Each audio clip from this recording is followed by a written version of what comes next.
Alléluia, alléluia. Tu fais un vin nouveau. Vous êtes bénis, bien-aimés. Soyez la bienvenue. Je vous salue au nom puissant de Jésus-Christ, notre Seigneur et Sauveur.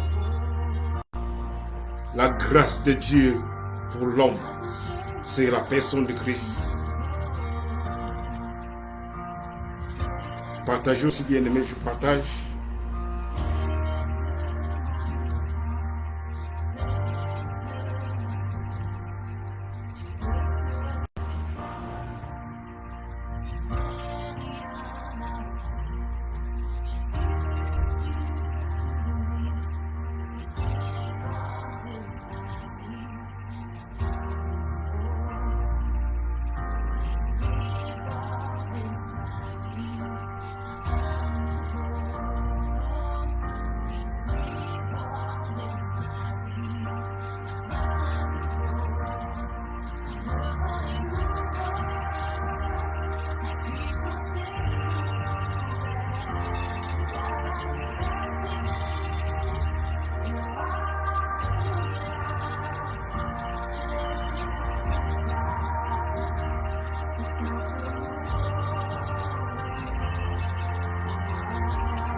Le est là.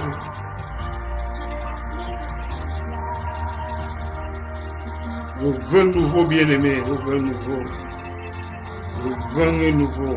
Alléluia. Nous vivons dans la grâce, c'est le nouveau vin.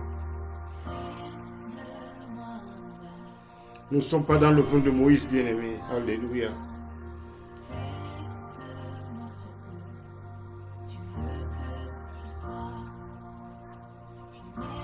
La grâce, c'est le vin nouveau. Nous ne sommes pas dans le judaïsme, bien-aimé. Nous sommes des chrétiens. Nous sommes les enfants de Dieu. Nous sommes nés de Christ, nés de nouveau.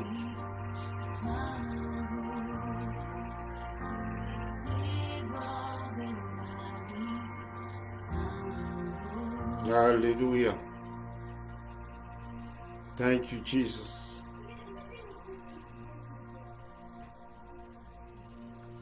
Merci Seigneur Jésus.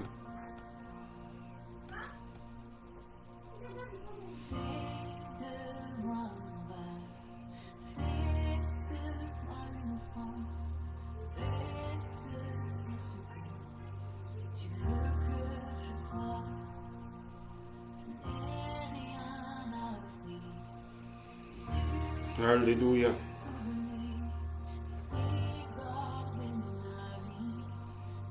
Partagez, bien-aimés, partagez, partagez, partagez.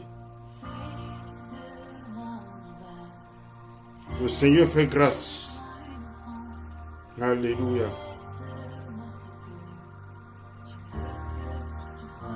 La parole du Seigneur est toujours bénissante. Ce qui vient de Dieu, la parole de grâce. Ce qui vient de Dieu, c'est la parole de grâce, bien-aimée. Parce que ce qui sort de la bouche de Dieu, c'est la grâce. La loi n'a jamais été l'intention de Dieu.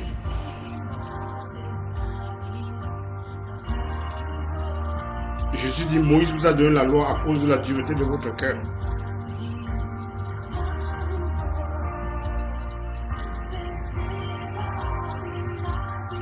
Déborde ma vie d'un vin nouveau.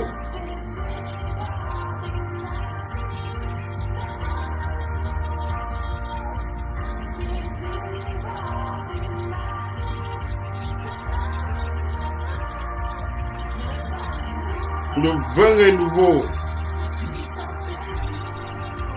Et la puissance est nouvelle.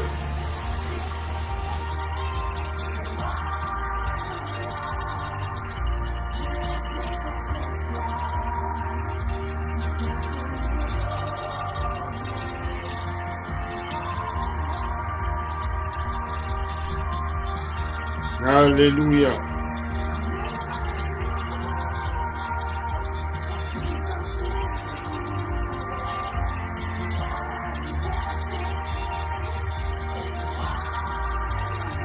Alléluia, bien-aimé. Alléluia, alléluia. Merci Seigneur. Merci pour le vin nouveau. Merci pour ta grâce, Seigneur. Oui, nous vivons de ta grâce. Nous sommes sauvés par la grâce, Seigneur. Au moyen de la foi. Oh, merci. La parole de Dieu qui est la grâce a été manifestée.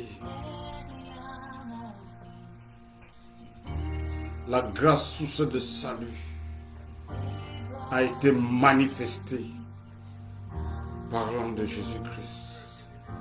Le vin nouveau. Le vin nouveau bien-aimé. Le vin nouveau, le vin nouveau. The new wine, le vin nouveau, le vin nouveau. Alléluia, alléluia, bien-aimé. Vous êtes bénis, le Seigneur vous fait grâce. Nous avons un Dieu plein de grâce, plein d'amour. Jésus est l'amour de Dieu, l'amour manifesté de Dieu, l'amour incarné de Dieu bien-aimé. Les cieux proclament. Alléluia, alléluia.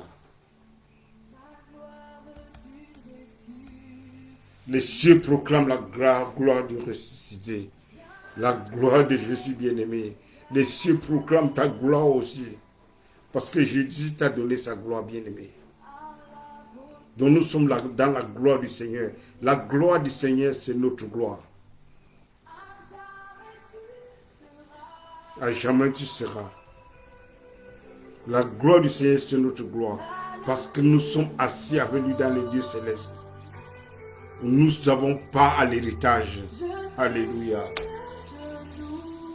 Grâce soit rendue à notre Seigneur qui nous a donné l'habilité, la capacité, l'aptitude à prendre part à l'héritage des saints.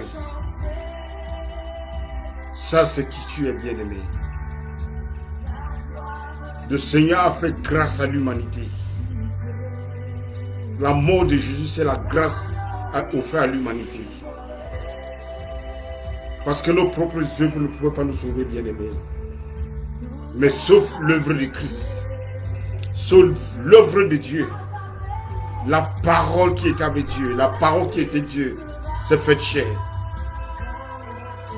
Pour porter le péché de l'homme, l'agneau de Dieu qui portait le péché du monde, qui ôtait le péché du monde. Et Jésus a aboli le péché. Il est entré une fois pour toutes avec son sang dans le tabernacle céleste pour finir une fois avec le péché, abolir le péché. À jamais tu seras l'agneau sur le trône. Je fléchirai genoux, t'adorer toi seul, à jamais tu seras l'agneau sur le trône. Je fléchirai genoux. Alléluia. Et katora rabosh. Maketora rabashana. Merci Seigneur, merci Papa. À jamais tu seras l'agneau sur le trône, le roi des rois, le Seigneur des seigneurs, le Dieu tout-puissant, le Alpha et Oméga, celui qui était, qui est et qui vient bientôt. Et celui qui est mort et il vit à jamais, ressuscité. Alléluia, merci, merci, merci. Waouh, waouh, waouh, waouh, waouh. Merci Seigneur, merci pour ta parole de grâce. Merci pour ceux qui sont en ligne, Seigneur Jésus-Christ. Je prie au nom puissant de Jésus. Seigneur, bénis tes enfants, Seigneur. Je prie que tu leur donnes la connaissance, Seigneur Jésus, un esprit de sagesse et de connaissance de ta parole, de qui tu es, Seigneur, et que tu illumines les yeux de leur cœur, Seigneur, pour voir la gloire que tu as réservée pour eux, Seigneur, pour qu'ils comprennent, Seigneur, pour qu'ils voient et qu'ils comprennent ce que tu as fait dans leur vie, Seigneur, ce que tu as fait pour eux, l'héritage que tu leur as donné. Alléluia. Bien-aimés, nous sommes bénis en Christ. C'est en Christ que l'humanité a été bénie. Dieu a mis toute sa bénédiction dans la personne de Christ. La personne, la parole de Dieu qui s'est faite chair, dont Dieu pour sauver l'homme doit devenir une personne. Parce que Dieu est esprit et l'esprit ne meurt pas. Et la Bible dit que sans effusion de sang, il n'y a pas pardon de péché. Donc le sang, un sang doit couler. Et la Bible dit le sang des boucs et des animaux, ça ne peut pas sauver l'homme. Ça ne purifie que la chair. Mais le sang de Jésus purifie notre conscience. Et Jésus a entré une fois pour toutes pour faire inspection du sang. Et nous a donné une rédemption éternelle. Une justice éternelle. Purification éternelle. Bien-aimé, c'est Jésus qui fait. C'est Dieu qui fait tout. Nous n'avons pas de part à faire là-dedans. Et c'est ce qu'on doit comprendre, que c'est Dieu qui fait tout. Qui fait tout. Et c'est ce qu'il a dit à Moïse dans Exode 6, verset 6. Quand Dieu dit que j'ai entendu les cris des Israéliens, il a dit à Moïse, c'est moi qui délivre. C'est moi qui dois les racheter. C'est moi qui affranchis. C'est moi qui restaure. C'est Dieu qui fait tout. Et cette parole a été accomplie en Christ. Cette parole que Dieu donnait à Moïse, c'était figuratif de l'œuvre accomplie de Jésus-Christ. Donc c'est le je ferai, je ferai, je ferai, je ferai. C'est moi qui va les délivrer, c'est moi qui va les affranchir, c'est moi qui va les mettre à part, c'est moi qui dois les racheter, rédemption, c'est moi qui restaure. C'est Dieu qui fait tout. Et justement, quand les pharisiens dans Jean 6 vont demander à Jésus-Christ, quelle est l'œuvre que nous allons faire pour plaire au Père? Jésus va dire, vous n'avez pas d'œuvre à faire. La seule œuvre à faire, c'est de croire à celui que le Père a envoyé. Bien-aimé. La seule œuvre à faire, c'est de croire à celui que le Père a envoyé. C'est la seule œuvre que l'homme a fait. Et c'est ça qu'on appelle la grâce. Parce que nous sommes sauvés par la grâce au moyen de la foi. La foi, c'est l'œuvre à faire. C'est seulement de croire. Et quand tu crois en Jésus-Christ, tu as le oui de Dieu. Parce que Paul, il dit que c'est Christ que nous avons prêché. Moi, Sylvain et Timothée. Et c'est Christ, ce n'était pas le oui et le non. Ce n'était pas la grâce et la loi. Mais en Christ était le oui. Ça veut dire qu'en Christ était la pensée de Dieu. En Christ était l'acceptation de Dieu. En Christ était l'approbation de Dieu. Le jour que tu reçois Christ, tu reçois l'acceptance de Dieu. Tu reçois le oui de Dieu. Tu reçois l'approbation de Dieu. Tu deviens un enfant de Dieu. Un enfant légitime. Parce qu'il nous a donné le droit légal. La Bible dit que pour ceux qui ont accepté cette parole, pour ceux qui ont accepté cette lumière, pour ceux qui ont accepté Jésus-Christ, Dieu leur a donné le droit légal d'être enfants de Dieu. Ça veut dire le droit légal. Ça veut dire que dans le milieu spirituel, on reconnaît que tu es légalement un enfant de Dieu. Parce que tu n'es plus né de la volonté de tes parents, ni de la volonté du sang, ni la volonté de la chair. Non, tu es né d'en haut et tu es né de Dieu. Tu es né de l'Esprit de Dieu. Et quand tu es né, tu entres dans le royaume de Dieu. Tu entres dans le oui de Dieu. Tu entres dans la bénédiction de Dieu. Tu entres dans l'héritage de Dieu. Si tu as les parents riches, par exemple, et que tu es né, tu entres dans la richesse de tes parents. C'est ça la grâce. Tu n'as pas travaillé pour ça. Et Dieu te donne juste par la grâce, au moyen de la foi. Tu deviens un enfant de Dieu. Jésus dit à Nicodémos, pour entrer dans le royaume de Dieu, il faut être né de nouveau. Ça veut dire être né d'en haut. Être né de l'Esprit de Dieu. Et Pierre va dire que nous sommes régénérés d'une semence incorruptible. Incorruptible, bien-aimé. Ça veut dire que qui ne peut pas se détruire, qui ne peut pas être périmé. Et cette semence, c'est la parole de Dieu. Et cette semence, c'est Jésus-Christ. Ça veut dire que quand tu es un enfant de Dieu, tu portes l'ADN de Dieu. Tu portes l'ADN de Dieu, bien-aimé.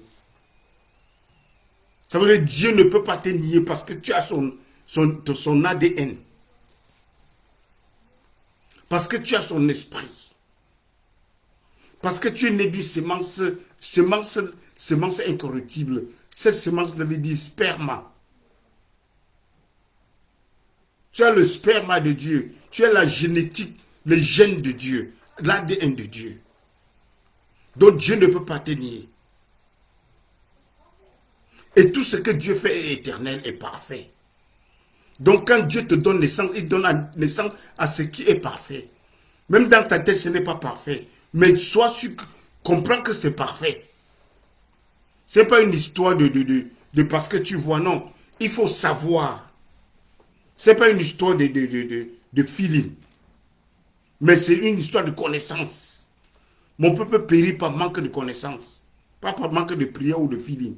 De sensation, non. Par manque de connaissance. Et il faut savoir que tu es né de Dieu. Et tu es un enfant de Dieu. Et tu es dans l'héritage. C'est Dieu qui t'a rendu capable de prendre part à l'héritage de ça. Ce n'est pas toi. Ce n'est pas ton pasteur. Ce n'est pas tes parents. Mais c'est Dieu. Ce que Dieu nous donne, le monde ne peut pas donner. L'héritage que nous avons en Dieu, le monde ne peut pas donner. Ça, c'est ça la différence. Tu es dans la place de Dieu. Tu es un enfant de Dieu. Tu es placé au-dessus de tout ce qui est dans le monde. Comprends ton identité et tu marches dans ton identité. Je vous dis, quelqu'un qui a une crise d'identité, c'est quelqu'un qui est perdu. Et nous avons notre identité en Christ. Notre identité bien-aimée, c'est en Christ. Sans Christ, nous n'avons pas d'identité. C'est quand tu connais Christ que tu réalises qui tu es. Parce que Christ est comme le miroir que tu regardes. Dans sa parole. Quand il dit dans sa parole, c'est qui concerne Jésus-Christ. Pas n'importe quelle parole dans la Bible. Parce que Jésus nous a donné des garde-fous. Jean 5, verset 39. Vous sondez dans les Écritures parce que vous cherchez la vie éternelle. Et ces Écritures parlent, témoignent de moi. Ça veut dire que nous partons quand nous allons dans les Écritures, l'Ancien Testament, on cherche ce qui concerne Jésus. Quand ça ne concerne pas Jésus, ce n'est pas pour toi. Parce que dans la Bible, tout le monde parle. Les voleurs parlent. Satan parle. Le diable parle. Ceux qui sont déprimés parlent. Tout le monde parle. Le voleur parle. Dieu parle. Donc quand nous allons dans la Bible, nous cherchons ce qui concerne Christ. C'est ça, l'évangile. Parce que l'évangile, c'est ce qui concerne le Fils de Dieu. Ce qui concerne le Fils de Dieu. Quand ça ne concerne pas le Fils de Dieu, ce n'est pas l'évangile. Quand ça ne concerne pas l'œuvre achevée de Christ, ce n'est pas l'évangile. L'évangile doit concerner l'œuvre achevée de Christ. Et c'est dans cette œuvre achevée que tu te retrouves, bien-aimé. Que tu retrouves ton identité, tu retrouves ton héritage. Tu retrouves ta paix et la joie. Parce que l'apôtre Paul va dire que dans Romains 14, verset 17, que le royaume des cieux, ce n'est pas manger et boire. Non, non, non, non. Ce n'est pas les miracles de gauche à droite. Ce n'est pas ce qui va nourrir ta chair. Mais le royaume de Dieu, c'est la paix, la joie, la justice dans le Saint-Esprit. Et le monde ne peut pas te donner ça. Sinon passager. Mais ce qui vient de Dieu éternel est parfait. Quand tu as compris que quand tu as la paix de Dieu, quand tu as la paix avec Dieu, la Bible dit que Dieu était en Christ réconciliant le monde avec lui-même. C'est Dieu qui réconcilie. Nous n'avons pas de part à jouer. C'est Dieu qui vient sceller l'alliance avec Dieu. C'est Dieu qui a établi l'alliance avec Christ. Le sang de la... Je suis dans Matthieu 26, 28. Il dit que voici le sang de la nouvelle alliance qui sera répandu pour plusieurs, pour la rémission des péchés. Donc le sang de Jésus, c'est pour la rémission des péchés. Ce n'est pas pour couvrir les gens. Je te couvre avec le sang, je te couvre... Non! C'est le sacrificateur, le souverain sacrificateur qui applique le sang. Et il l'a fait une fois pour toutes. Il est entré dans le tabernacle céleste une fois pour toutes, avec son propre sang. Une fois, pas deux fois. Et ce souverain sacrificateur qui applique le sang. Même dans l'Ancien Testament. Mais cette histoire d'appliquer le sang, c'est juste, c'est le maraboutisme tout simplement. On prend ce qui est chez le marabout, on l'amène à l'église tout simplement. Parce qu'on cherche quelque chose qui ressemble à ça. Mais malheureusement, aujourd'hui, tout le monde a pris le sang. Je te couvre avec le sang, je te couvre avec... Non! Nous sommes ici pour vous enseigner la vérité. C'est le souverain sacrificateur qui a pris le sang. Il est entré une fois pour tout avec son sang. Il a fait aspersion du sang. Il a fait aspersion du sang, pourquoi? Pour ta rédemption. Qu'est-ce que la rédemption? Il t'a racheté. Il t'a racheté de là où il y a le danger. Il t'a amené en sécurité. Et Jésus dit que personne ne peut t'attacher entre tes mains. Tu es en Christ. Tu es en lui. Le diable va passer par où? Calmez-vous. Écoutez ce qu'on vous enseigne. Vous pouvez périr par manque de connaissances.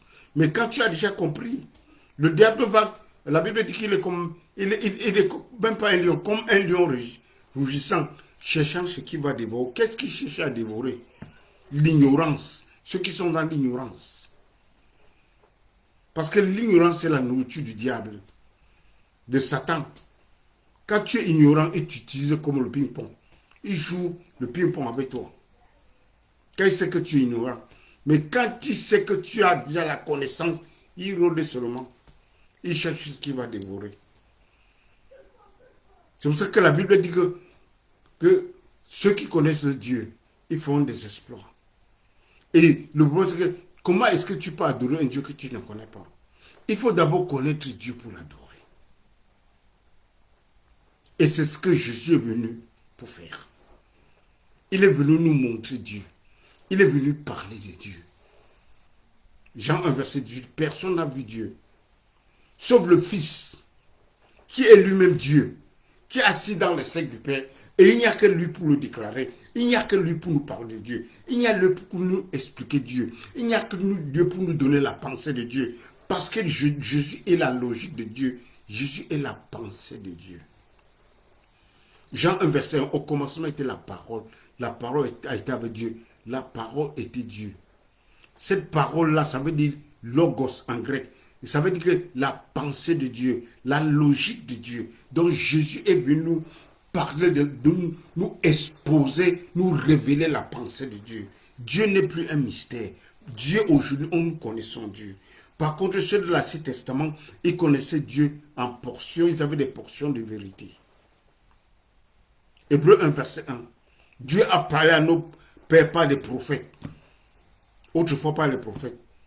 Ça veut dire qu'ils sont venus avec des portions de vérité.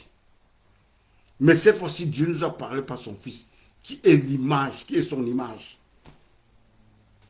L'empreinte de sa gloire. Donc Dieu veut nous parler cette fois-ci lui-même. C'est pour ça que Jésus dira que soyez heureux parce que vous voyez, soyez heureux parce que vous entendez. Par les prophètes et les sages de l'Ancien Testament, c'était un rêve ardent pour eux. Donc c'était un désir ardent pour entendre et comprendre ce que vous comprenez. Mais ils n'ont pas vu, ils n'ont pas entendu. Entendre et voir, ça veut dire connaître. Donc il n'y a que Jésus pour nous faire connaître Dieu bien-aimé. Et soyez heureux parce que vous connaissez Dieu. Et Jésus ira plus loin. Il dira que parmi tous ceux qui sont nés d'une femme, Jean-Baptiste est le plus grand. Ça veut dire que Jean-Baptiste dépasse Moïse. Jean-Baptiste dépasse Élie.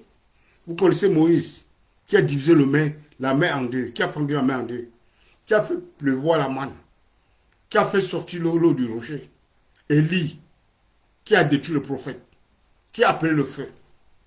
Les Élysée, eux tous, les David, tous les prophètes dans l'Ancien Testament. Jean-Baptiste est le plus grand. Pourtant, Jean-Baptiste n'a fait aucun miracle. Jean-Baptiste est le plus grand. Pourquoi? Parce que tous ces prophètes, ils ont seulement prophétisé, n'ont pas vu. Ils ont prophétisé, n'ont pas vu. Mais Jean-Baptiste, il a vu Jésus avec les yeux. Il a dit, voilà l'agneau de Dieu qui ôte le péché du monde. Il a vu Dieu. Il a vu Jésus. Les autres ont prophétisé. Jean-Baptiste n'a fait aucun miracle. Mais il est le plus grand des rois. Il est le plus grand parmi tous ceux qui sont nés d'une femme. Et voilà ce que Jésus va dire. Mais le plus petit au royaume des cieux est plus grand que Jean-Baptiste. Le plus petit. C'est-à-dire que celui qui est né de nouveau, maintenant, il est plus grand que Jean-Baptiste. Est-ce que vous voyez la position que Dieu place, que je suis en train de placer un enfant, un né de nouveau? C'est-à-dire que ça veut dire que quand tu es déjà plus grand que Jean-Baptiste, ça veut dire que tu es plus grand que Élie, tu es plus grand que Moïse. Et ça, c'est la connaissance que vous devez connaître et marcher dans cette connaissance. Ce n'est pas les sensations, non. Tu dois connaître. Et quand tu connais, tu as la paix. Tu marches selon ton identité. Tu prends l'autorité selon ton identité. Tu sais qu'il a pardonné tes péchés. Tes péchés, il ne se rappelle plus de ça. Parce que c'est l'alliance qu'il a dit. Ils me connaîtront tous du plus petit au plus grand. Je pardonnerai leurs péchés et je ne me souviendrai plus. Je vous ai dit ça maintes fois. Ça, c'est les clauses de l'alliance. Vous pouvez lire ça dans Jérémie 31, verset 31. Ou dans Hébreux 8. Vous allez lire tout ça. Il dit que je ferai une alliance nouvelle avec vous. Et dans cette alliance, ils me connaîtront tous du plus petit au plus grand. Et je pardonnerai leurs péchés. Et je ne me souviendrai plus. Donc, il te donne une conscience de justice. Et avec cette confiance de justice, maintenant que cette confiance de justice te place dans une position d'autorité. Quelquefois, on veut prier, on a peur. On a peur. On veut chasser un démon, on a peur. On se dit toujours, qu'est-ce que j'ai fait hier? Oh, ce que j'ai fait était... Non, tu as une conscience de justice. Dieu a purifié ta conscience et t'a donné sa justice. C'est ce que tu devais connaître. Le sang de Jésus a purifié ta conscience. Ça veut dire que Dieu te donne place dans sa position de justice. Tu es un enfant de Dieu. Tel qu'il est, tel nous sommes dans ce monde. Donc c'est celui qui avec Christ, il a même un même esprit avec lui. Donc ta communion avec Christ, c'est parce que tu as un même esprit avec Christ, bien-aimé. Nous sommes bénis en Christ. C'est pour ça que Paul dit aux Colossiens, rendons grâce à Dieu qui nous a rendus capables de prendre part à l'héritage des saints. Donc, bien-aimés, Vous êtes bénis, Seigneur. Merci. Merci pour ta parole. Bénis tes enfants, Seigneur. Illumine les yeux de leur cœur, Seigneur. Au nom puissant de Jésus-Christ de Nazareth. Bien-aimés, lisons la Bible. Alléluia. Romains 1, verset 3, Romains 1, verset 1 à 4. Tout concerne Christ bien-aimé. Oh Jésus. Jésus a fait des choses merveilleuses pour vous, bien-aimés. Il faut tout simplement connaître.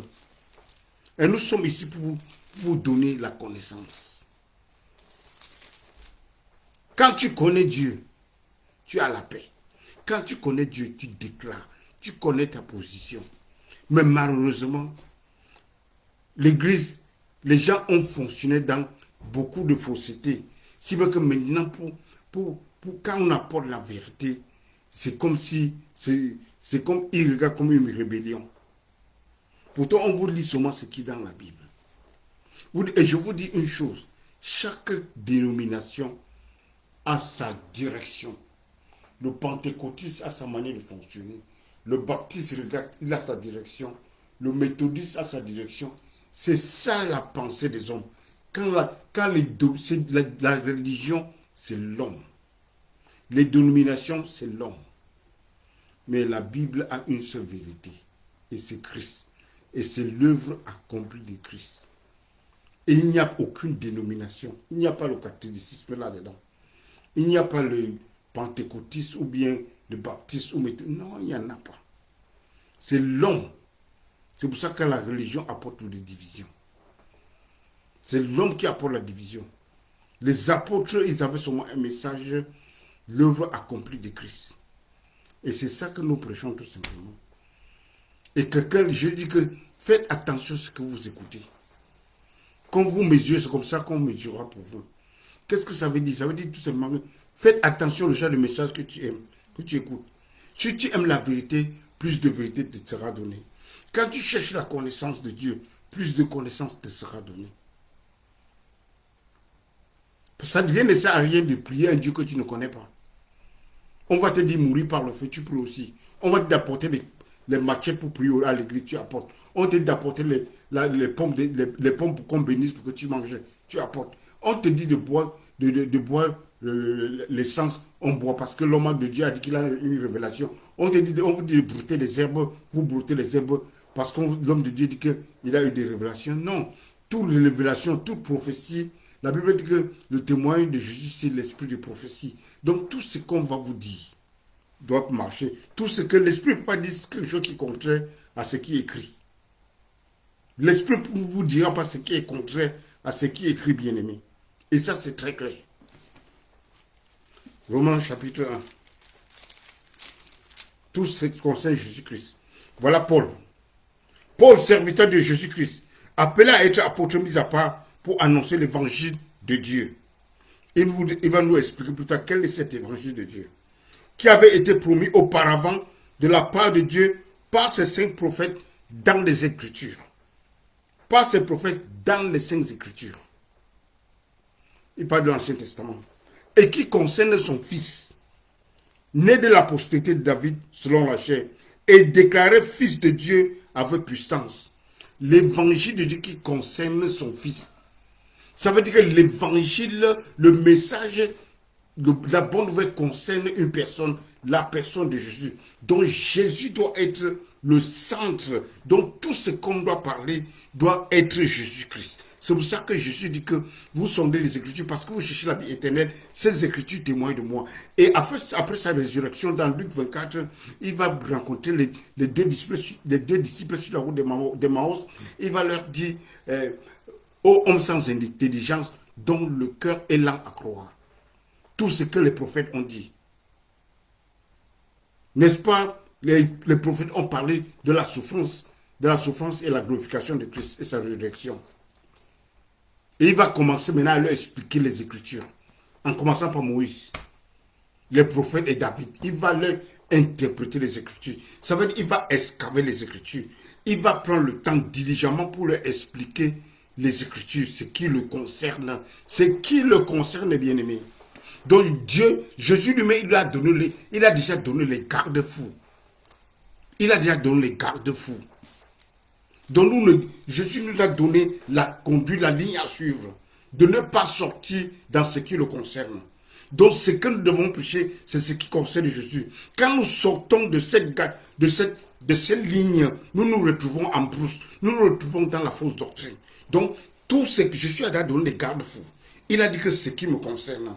Donc quand nous prêchons, c'est ce qui concerne Jésus. Quand on va à l'église, ce n'est pas pour écouter comment se marier. Ce n'est pas pour écouter comment gagner de l'argent. Ce n'est pas écouter comment trouver un bon mari ou une bonne femme. Non, le message doit concerner Jésus-Christ. Parce que quand ça concerne Jésus, Jésus est la plénitude de Dieu. Donc le message, on doit parler de Jésus-Christ du 1er au 31. Ce n'est pas parler de l'argent. Ce n'est pas un lieu de culte pour le commerce. Ce n'est pas un lieu de culte pour la géographie. Ce n'est pas un lieu de culte pour les motivations. Ce n'est pas un lieu de culte pour comment trouver une bonne femme ou bien un bon mari. Non, tout le message doit concerner Jésus-Christ. Parce que quand on commence à prêcher Jésus-Christ, il est la plénitude de Dieu. Il comporte tout. C'est pour ça que Jésus dit, cherchez premièrement le royaume de Dieu et sa justice. Tout vous sera donné. Il veut dire que vous devez d'abord me chercher. Vous devez chercher ce qui me concerne. Parce que je suis la plénitude de Dieu. Parce que je suis la pensée de Dieu. Et qui concerne son fils, né de la postérité de David selon la chair, déclaré fils de Dieu avec puissance, selon l'esprit de sainteté, par sa résurrection d'entre les morts. Par sa résurrection d'entre les morts. La résurrection, c'est la clé. La Bible dit que si Jésus n'est pas ressuscité, notre foi est vaine. Donc notre foi, notre prédication est vaine. Donc la prédication est basée sur le fait que Jésus est mort et ressuscité. C'est ça l'évangile. Il est mort et ressuscité. Ça veut dire que tout ce qu'il fait maintenant est éternel. Parce que cette résurrection et cette vie est éternelle. Ça veut dire que tout ce que tu reçois de Christ est éternel. C'est pour ça que dans Jacques, 1 Jacques, verset 16 à 17, don't be air, qu'on ne vous induit pas en erreur. Au verset 16, Jacques 1, verset 16. Qu'on ne vous induit pas en erreur. Qu'on ne vous trompe pas. Tout don parfait vient du Père des Lumières, à qui il n'y a pas d'ombre de variation ni de changement. Tout don parfait. Donc qu'on ne vous trompe pas. Que Dieu n'a pas de caractère. Qu'on ne vous trompe pas sur le caractère de Dieu. Dieu n'est pas bipolaire. Dieu n'est pas content et fâché au même moment. C'est un père, il est le Père des Lumières. Il n'y a pas en lui, il n'y a pas de ténèbres. Donc tout ce qui vient de Dieu est parfait et éternel. Donc tout ce que, quand tu reçois quelque chose de Dieu, tu dis que c'est pour Dieu et que c'est temporaire, ce n'est pas pour Dieu. Tout ce que Dieu donne est éternel. Et tout ce que le monde te donne est temporaire. Parce que ça va passer. Mais tout don parfait vient du Père des Lumières, tout don parfait. Donc, quand un don que je viens de Dieu, que Dieu a donné, c'est parfait. Parce qu'il faut qu'on mette le point sur le i. Il faut qu'on vous enseigne correctement. Ce n'est pas question de domination ici. Non, nous parlons de Jésus-Christ. Donc la doctrine doit être concernée la doctrine de Christ. L'évangile concerne son fils. Ce que la loi n'a pas pu faire. La grâce l'a fait de manière parfaite, bien-aimé. De manière excellente.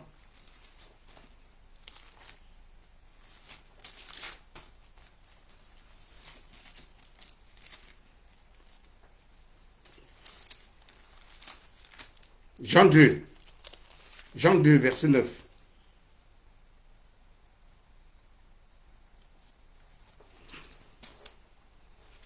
Seconde épître de Jean, 2 Jean, pas seulement un chapitre, verset 9.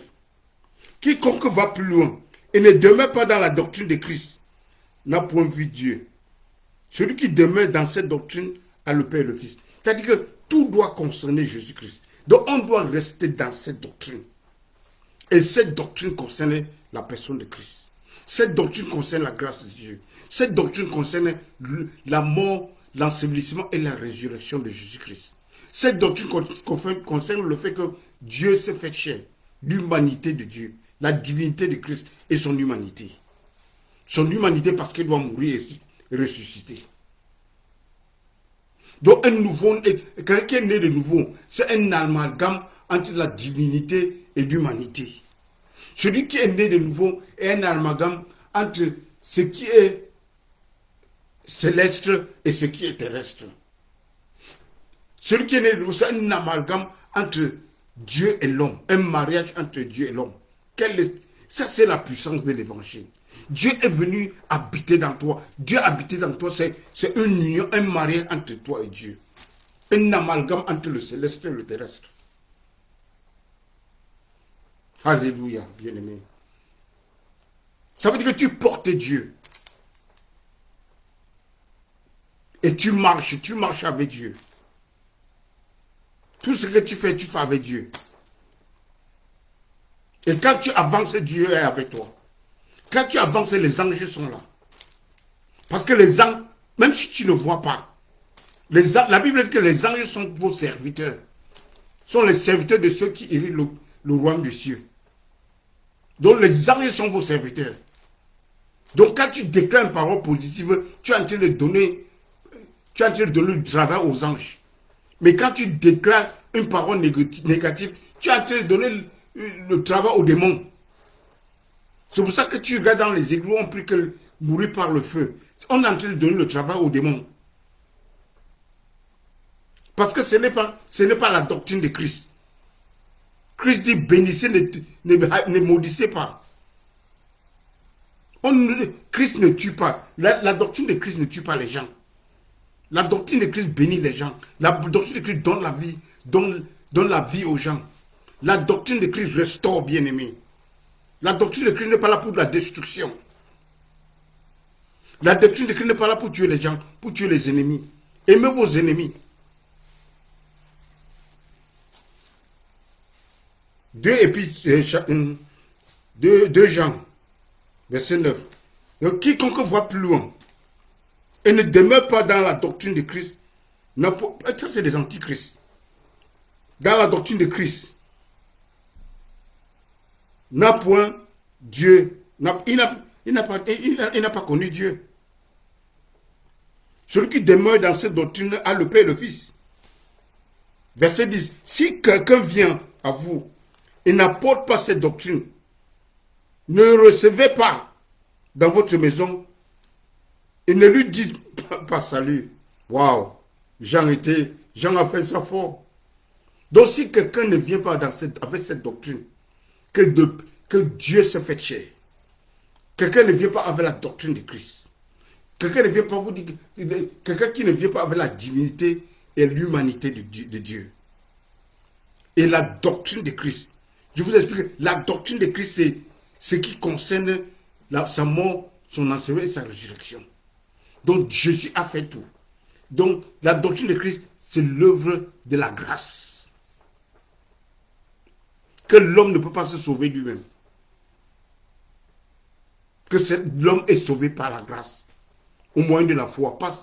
Pas par ses propres œuvres. Pour s'enorgueillir, non. C'est pour ça que Jésus dit que bénis ceux qui sont humbles. Jésus dit que l'Esprit du Seigneur est sur moi pour prêcher la bonne nouvelle aux pauvres. Ça veut dire que ceux qui sont humbles, ceux qui acceptent, parce que tu peux avoir l'argent, tu es toujours pauvre dans ton âme. Tu peux avoir des millions, mais ton âme est pauvre. Tu peux être pauvre financièrement et ton âme aussi pauvre. Tout le monde est pauvre. Tous ceux qui ne sont pas des chrétiens. Si tu ne connais pas Christ, ton âme est pauvre. C'est pour ça que la bonne nouvelle est pour ceux qui ont accepté, qui sont leur état de pauvreté dans leur âme. Et c'est ça maintenant la puissance de Dieu. Parce que la Bible dit, Dieu fait grâce aux humbles, mais il résiste les orgueilleux. Et nous, quand nous lisons dans la Bible, nous voyons Jésus avec les pharisiens. Jésus dit qu'il est venu pour le malade, il n'est pas venu pour ceux qui se portaient bien. Il dit que c'est les malades qui ont besoin de médecins. Jésus il va nous donner une parabole dans Luc 18, verset 9. Un pharisien et un pauvre publicain, un pauvre pécheur publicain, un collecteur d'impôts. Ils sont au temple sur le mur en train de prier. Le pharisien dit que, oh Seigneur, merci que tu ne m'as pas fait comme ce pauvre type, comme ce pauvre pécheur. Je donne ma dîme, je gêne, je fais ceci. Mais le pauvre, il dit, Seigneur, aie pitié de moi. Et Jésus dit, le pharisien est rentré, il est rentré sans justice. Mais le pauvre pécheur, il est rentré juste. Dieu l'a justifié. Parce qu'il a compté seulement sur la grâce de Dieu. Par contre, le pharisien, il comptait sur ses propres œuvres. Je gêne. Je donne la dîme. Non. Jésus dit qu'il est venu pour les pauvres. Il n'est pas venu pour ceux qui sont orgueilleux. Quand tu sais que tu peux te sauver toi-même, Jésus n'est pas là. Non. Nous sommes sauvés par la grâce, bien-aimés. Alléluia. Nous sommes sauvés par la grâce.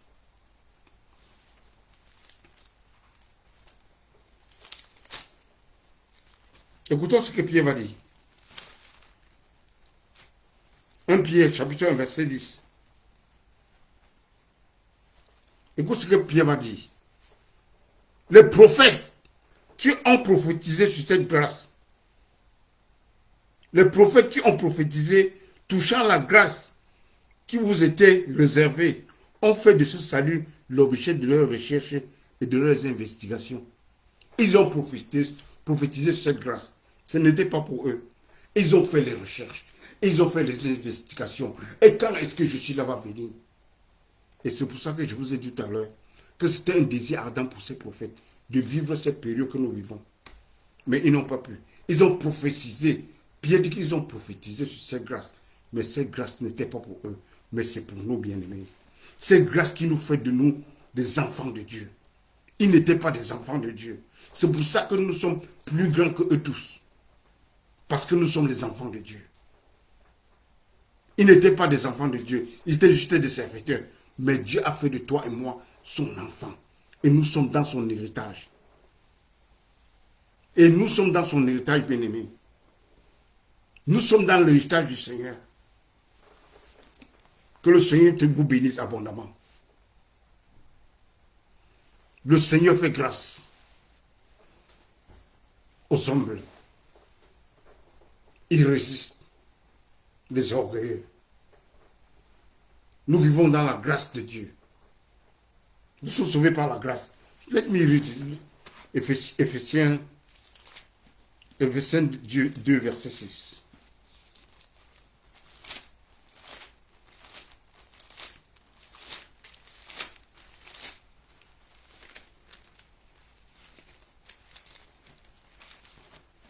Éphésiens 2, verset 6. Ça, c'est très fort, bien-aimé.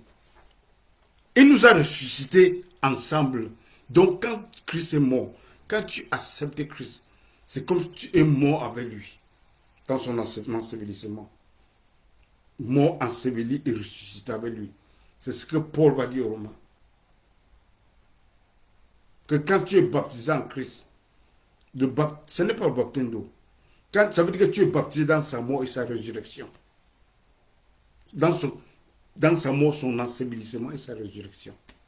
Donc quand tu acceptes que tu t'identifies dans ce qui s'est passé sur la croix. Parce qu'il a pris ta place. C'est nous qui méritons la mort. Mais parce que le salaire du péché, c'est la mort. Mais Jésus il a accepté de mourir notre mort. De la mort de l'humanité. C'est pour cela que Jean dit l'agneau de Dieu qui ôte le péché du monde. Le prix du péché, c'est la mort. Mais le don gratuit de Dieu, c'est la vie éternelle. Donc le péché a un prix. Le péché a un salaire. C'est un travail. Et tu as le salaire de ça. et c'est la mort. Mais le don gratuit de Dieu, c'est la vie éternelle. C'est un don gratuit et c'est la vie éternelle. La vie éternelle, ça veut dire que c'est éternel. Ce n'est pas temporaire. Éternel, ça veut dire parfait. Excellent. Et c'est un don. Et Dieu ne se répand pas de ses dons. Éphésiens 2, verset 6. Il nous a ressuscités ensemble. Et nous a fait asseoir ensemble dans les lieux célestes en Jésus-Christ. Afin de montrer dans les siècles à venir l'infinie richesse de sa grâce. Par sa bonté avec nous en Christ. Afin de montrer dans les siècles à venir le fait que tu es mort avec lui et ressuscité et assis dans les lieux célestes. Afin de montrer dans les siècles à venir l'infini l'infinie richesse de sa grâce. L'infini, ça veut dire que la grâce de Dieu est tellement abondante. L'infini, ça veut dire que ça n'a pas de fin. Ça veut dire que c'est parfait, c'est éternel. Par sa bonté envers nous en Christ. Car c'est par la grâce que vous êtes sauvés. Par la grâce, pas par tes œuvres. Par le moyen de la foi. Et cela ne vient pas de vous. C'est le don de Dieu. Ça ne vient pas de toi, ça ne vient pas de moi. Ça ne vient pas de tes parents, ça ne vient pas d'un pasteur. Mais c'est le don de Dieu. Un don qui t'a donné. La grâce, c'est un don. La vie éternelle, c'est un don. La justice, c'est un don. La rédemption, c'est un don. La sanctification, la purification, c'est un don. Je suis dit que je me sanctifie pour eux. Je me glorifie pour eux. C'est un don de Dieu. Et quand tu connais ça, tu excelles. Parce que Paul va dire à Philémon que la participation de ta foi soit efficace. Ça veut dire très puissant. En reconnaissant toutes les bonnes choses que Dieu a fait en toi, en Christ. Toutes les bonnes choses que Dieu t'a données en Christ. Nous cherchons ce qui concerne Christ. Nous cherchons la vérité. Parce que Christ, c'est la vérité. Ce qui concerne Christ est toujours la vérité. Et c'est absolu.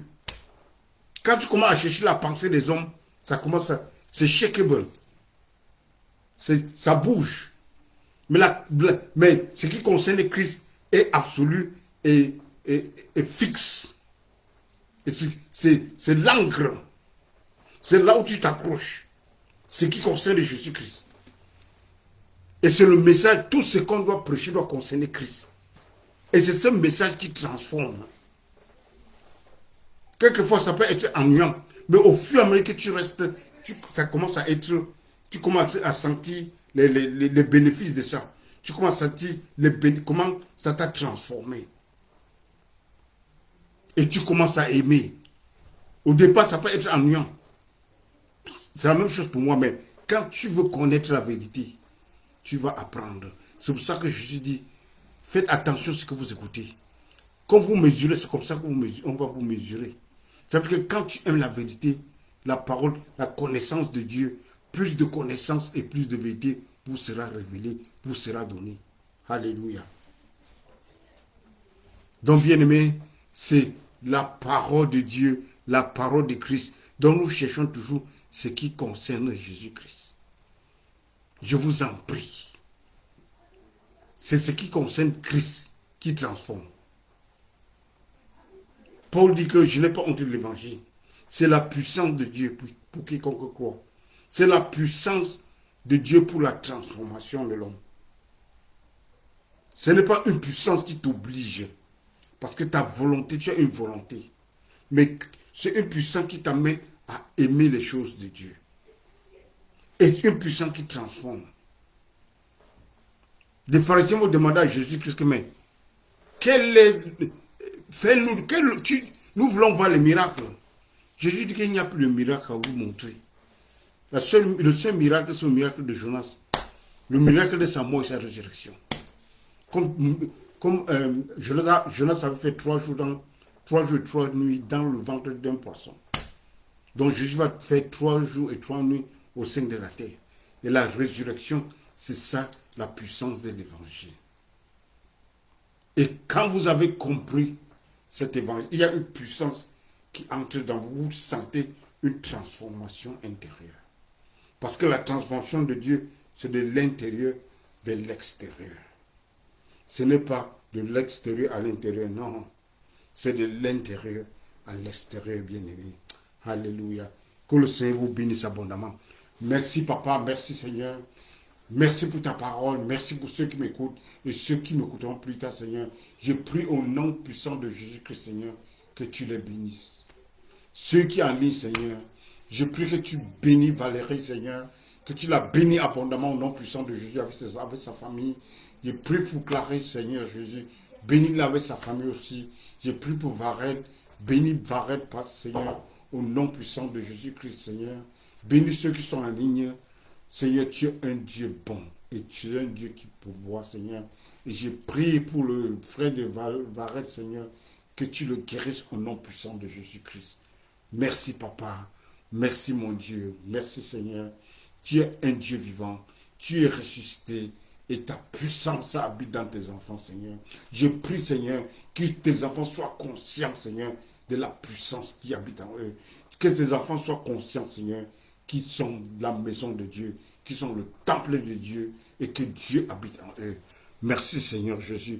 Et que le mystère caché, c'est Christ en nous, l'espérance de la gloire. Bien-aimés, que le Seigneur vous bénisse abondamment. On se voit demain par la grâce de Dieu. Vous êtes bénis, restez dans la parole de Dieu. Partagez la vidéo, bien-aimés. Que les gens nous joignent, Seigneur. Que les gens nous joignent beaucoup pour animer vraiment cette plateforme, bien-aimée. Que nous apportons plus de connaissances à nos frères. Que nous renouvelons la Bible. Et vous savez une chose, pour apprendre, il faut toujours désapprendre. Et c'est ça, désapprendre, qui est très difficile. Parce que vraiment, si je vous dis que 95% de ce qu'on fait, ça n'a rien à voir avec Christ, dans le christianisme. Beaucoup. Surtout en Afrique, c'est grave. Parce qu'en Afrique, chez nous, on mélange tout. On mélange même la tradition là-dedans. Et vraiment, c'est marrant tout simplement. Donc, il y a beaucoup de choses à réformer, bien aimé. Et beaucoup, c'est dans la pensée. La pensée doit être réformée. La parole de Dieu doit être réformée. La prière doit être réformée. Il y a beaucoup de points à toucher. Même, n'en parlons même pas pour les chansons. Donc il y a beaucoup de choses à changer. Que le Seigneur vous bénisse abondamment, bien-aimés. Je vous aime, je suis votre serviteur, le pasteur Israël, bien-aimé. Restez bénis au nom puissant de Jésus-Christ. Que le Seigneur vous garde, que le Seigneur vous protège, comme d'habitude, au nom puissant de Jésus-Christ. Amen.